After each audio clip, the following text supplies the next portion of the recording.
Good evening, it's 6 o'clock on Tuesday, January 17th, 2017. Welcome and thank you for joining us tonight for the English edition of Aura News, where we bring you today's top stories translated into English every weeknight.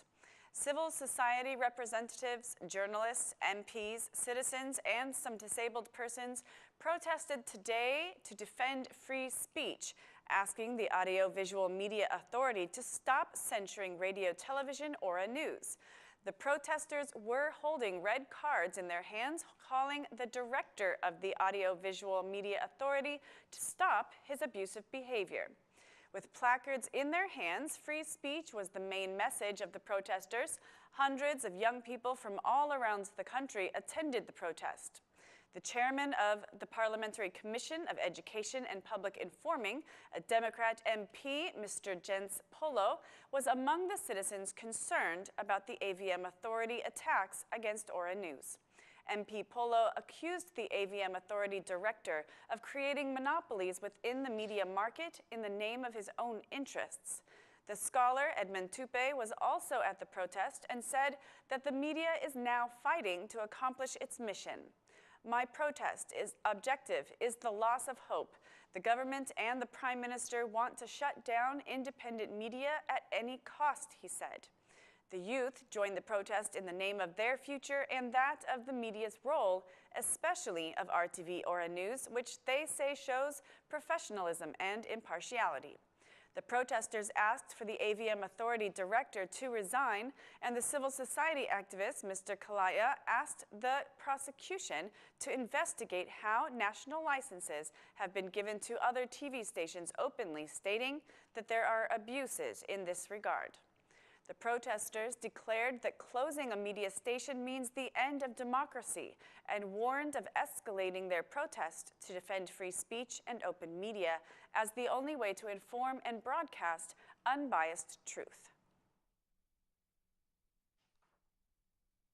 Luciano Bochy, a Democrat member of the Parliamentary Media Commission, also reacted to the Audiovisual Media Authority's threat against RTV Aura News on his Facebook account.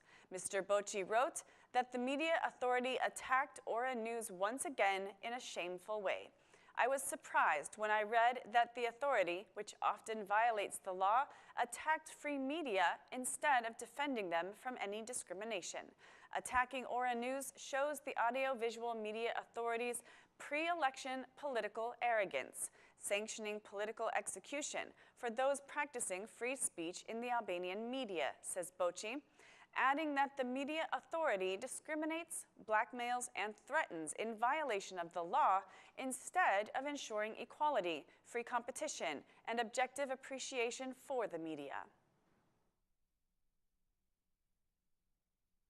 The Minister of Transport was invited to our program tonight, Ilvatara, where he declared that the maintenance company's work will be analyzed regarding how they manage the road situations caused by the cold weather once the situation ends.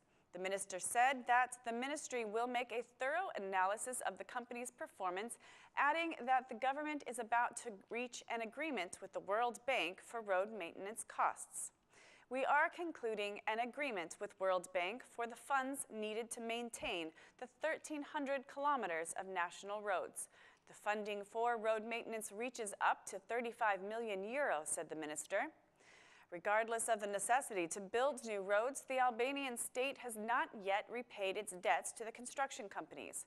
The minister hopes that these debts will be paid within 2017. He further stated that the government also owes several million lek to the maintenance companies. Noting that the maritime infrastructure is not developed in Albania, something which he believes is very important, the Minister of Transport spoke of a new strategy for port development and also announced that the Tirana-Durrës-Rennes railway project is about to end, having a final cost close to 95 million euro. Regarding the coalition, the Minister of Transport did not exclude the idea of the socialist movement for integration to run alone in the elections. He said all parties should reflect, big parties more than small ones. Any option is possible if we aspire to advance our political program.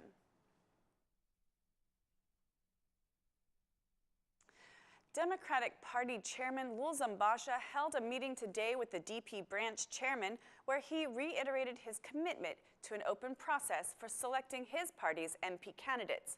The DP chairman declared that the candidates will undergo the vetting process to guarantee having people with high integrity. The Democratic Party will participate in the elections, which will be fair and honest. We will fight to have free elections. We have the best representatives Albania has ever had, said the DP chairman, adding that the Democratic Party and its allies will win the parliamentary elections. Regarding opposition requests for the electoral reform, the DP chairman declared that electronic voting and counting is the guarantee that will end vote manipulation and buying. Every election process has been contested. Electronic voting and counting is the end of contesting elections on the basis of contesting the vote, specifically of selling votes. Electronic voting will guarantee the citizens' vote, declared Bochy.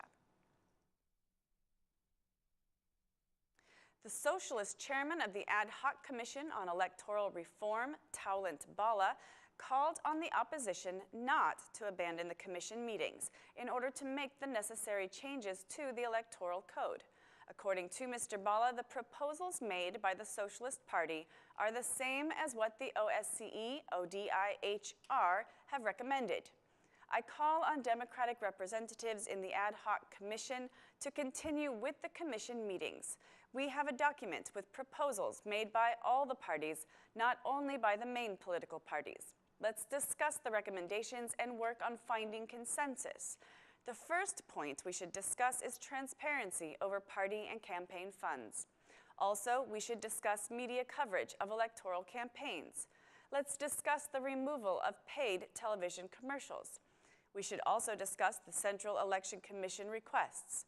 The Central Election Commission is preparing a request to increase its budget and will send the request to Parliament, declared MP Balla.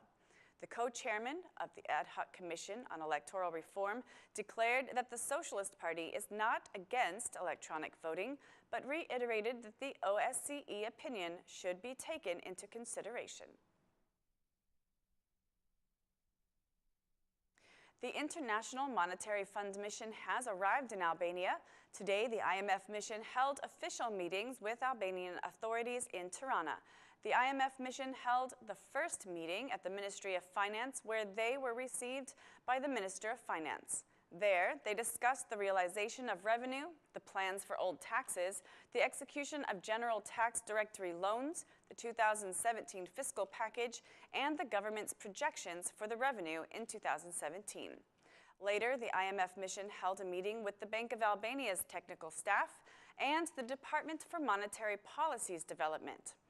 The IMF agenda includes discussing property taxes, the final budget for 2017, new government debts, management of liquidities, expenditures for electricity, projects for the electricity sector until 2020, and public-private partnerships. The IMF mission will ask the Bank of Albania for banking development data, for current economic risk, defaulted loans, exposure to exchange rates, performance of bank programs, data for the tourism market, and remittances. The IMF mission will end its visit to Albania on January 24th, when they will hold a joint press conference to conclude their visit and meetings with the Minister of Finance and the Bank of Albania governor. This is the last visit the IMF mission will make under the 3-year contract with the Albanian government. Albanian senior government officials have indicated that they will continue to cooperate with IMF, but the fund's role will be advisory in the future. Work for the electricity line connecting Albania with Macedonia will cost about €70 million and is expected to start this year and finish by 2020.